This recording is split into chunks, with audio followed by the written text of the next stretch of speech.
નમસ્કાર મિત્રો, સ્વાગત છે તમારું ફરીથી આજના એક નવા વિડીયોમાં। તો આજે આપણે આ વિડીયોમાં વાત કરીશું 21 જાન્યુઆરી 2025ના 10 સૌથી મહત્વના કરંટ અફેર વિશે, જે તમારી એક્ઝામમાં જરૂરથી પૂછાઈ શકે છે। તો આ વિડીયોને એન્ડ સુધી જરૂરથી જોજો। પ્રશ્ન નંબર 1, જાન્યુઆરી 2025માં પશુ ઉત્સવ કનુમાં કયા રાજ્યમાં ઉજવવામાં આવ્યો હતો? તો મિત્રો આમાં જવાબ આવશે option number D, Telangana. Telangana રાજ્યમાં કનુમા ઉત્સવ ઉજવવામાં આવે છે। આના વિશે તમને કેટલીક મહત્વની વાત કરું તો તેલંગાણાના લોકોએ મકર સંક્રાંતિના ત્રીજા દિવસે કનુમા ઉત્સવ ઉજવે છે અને આ ઉત્સવ આંધ્રપ્રદેશમાં પણ ઉજવવામાં આવે છે। કનુમા ઉત્સવ એ મોટાભાગે પશુઓને પૂજાને સમર્પિત છે, જે મકર સંક્રાંતિના ત્રીજા દિવસે ઉજવવામાં આવે છે।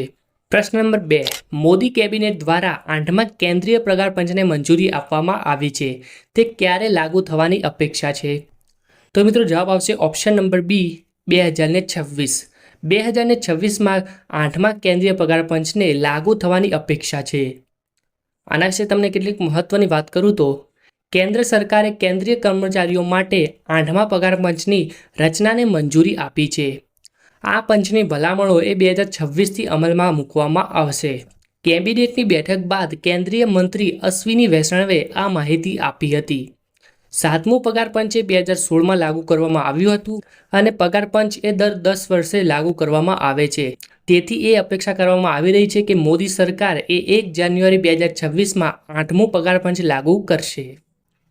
પ્રશ્ન નંબર 3, આઈસીસી દ્વારા ડિસેમ્બર 2024 માટે men's player of the month કોને જાહેર કરવામાં આવ્યા છે? તો મિત્રો જવાબ આવશે જસપ્રીત બુમરાહ। જસપ્રીત બુમરાહને 2024માં આઈસીસી દ્વારા ડિસેમ્બર મહિના માટે men's player of the month જાહેર કરવામાં આવ્યા છે। આઈસીસીએ ભારતીય ઝડપી બોલર જસપ્રીત બુમરાહને ભારતના ઓસ્ટ્રેલિયા પ્રવાસ દરમિયાન તેમના અસાધારણ પ્રદર્શનને ધ્યાનમાં રાખીને ડિસેમ્બર 2024 માટે men's player of the month તરીકે નામાંકિત કર્યા છે। પ્રશ્ન નંબર 4, પ્લાસ્ટિક મુક્ત મહાકુંભ માટે તાજેતરમાં કયું અભિયાન શરૂ કરવામાં આવ્યું છે? તો મિત્રો આમાં જવાબ આવશે વન પ્લેટ વન બેગ। આના વિશે તમને કેટલીક અગત્યની માહિતી આપું તો પ્લાસ્ટિકની થેલીઓ અને નિકાલજોગ વસ્તુઓને અન્ય વસ્તુઓ સાથે બદલવા માટે વન પ્લેટ વન બેગ અભિયાન શરૂ કરવામાં આવ્યું છે। મહાકુંભને પ્લાસ્ટિક મુક્ત બનાવવા માટે કાપડની થેલીઓ, સ્ટીલની પ્લેટો અને ચશ્માનું વિતરણ કરવામાં આવી રહ્યું છે અને આ પહેલ એ સ્વયંસેવક સંઘ એટલે કે આરએસએસ દ્વારા અમલમાં મૂકવામાં આવ્યું છે।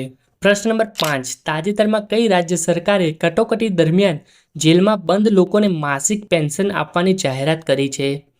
તો મિત્રો જવાબ આવશે ઓડિશા। ઓડિશા સરકારે કટોકટી દરમિયાન જેલમાં બંધ લોકોને માસિક પેન્શન આપવાની જાહેરાત કરી છે। ઓડિશા સરકારે 14 જાન્યુઆરીએ 1975થી 1977માં કટોકટી દરમિયાન જેલમાં બંધ લોકો માટે 20,000 રૂપિયાનું માસિક પેન્શન મંજૂર કર્યું છે। આ પેન્શન એ આંતરિક સુરક્ષા અધિનિયમ 1971 અથવા ડિફેન્સ ઓફ ઇન્ડિયન રૂલ્સ અથવા defence of Indian and international security rules હેઠળ 26 જૂન 1975થી 21 માર્ચ 1977 સુધી જેલમાં બંધ વ્યક્તિઓને આપવામાં આવશે। આ પેન્શનનો લાભ 1 જાન્યુઆરી 2025થી શરૂ થતા સમયગાળા માટે આપવામાં આવશે।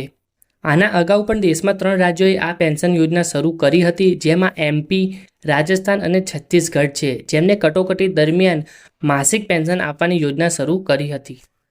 પ્રશ્ન નંબર 6, લોકસભાના સ્પીકર ઓમ બિરલાએ તાજેતરમાં મોબાઈલ પાસપોર્ટ વાહન સેવા ક્યાં શરૂ કરી છે? તો મિત્રો જવાબ આવશે કોટા। કોટામાં ઓમ બિરલાએ મોબાઈલ પાસપોર્ટ વાહન સેવા શરૂ કરી છે। આના વિશે તમને કેટલીક અગત્યની માહિતી આપું તો લોકસભાના સ્પીકર ઓમ બિરલાએ 16 જાન્યુઆરીના રોજ લોરેન્સ મેયર સ્કૂલ ખાતે સ્ટુડન્ટ કનેક્ટ પ્રોગ્રામમાં મોબાઈલ પાસપોર્ટ વાહન સેવા લોન્ચ કરી હતી। આ વાહન સેવા દ્વારા વિદ્યાર્થીઓ અરજી, બાયોમેટ્રિક અને વેરિફિકેશન સહિત તમામ જરૂરી પ્રક્રિયાઓ એ સરળતાપૂર્વક પૂર્ણ કરી શકશે। હવે વિદ્યાર્થીઓને પાસપોર્ટ બનાવવા માટે પણ પાસપોર્ટ ઓફિસે જવાની જરૂર નહીં પડે। પાસપોર્ટ ઓફિસે શહેરની 20 મોટી શૈક્ષણિક સંસ્થાઓને ઓળખ કરી છે, જ્યાં કેમ્પનું આયોજન પણ કરવામાં આવશે। તેમજ આ પહેલ દ્વારા વિદ્યાર્થીઓને પાસપોર્ટના મહત્વ વિશે જાગૃતતા પણ કરવામાં આવશે। પ્રશ્ન નંબર 7, તાજેતરમાં પંજાબ નેશનલ બેંકના એમડી સીઈઓ તરીકે કોની નિમણૂક કરવામાં આવી છે? તો મિત્રો જવાબ આવશે ઓપ્શન નંબર બી, અશોક ચંદ્ર।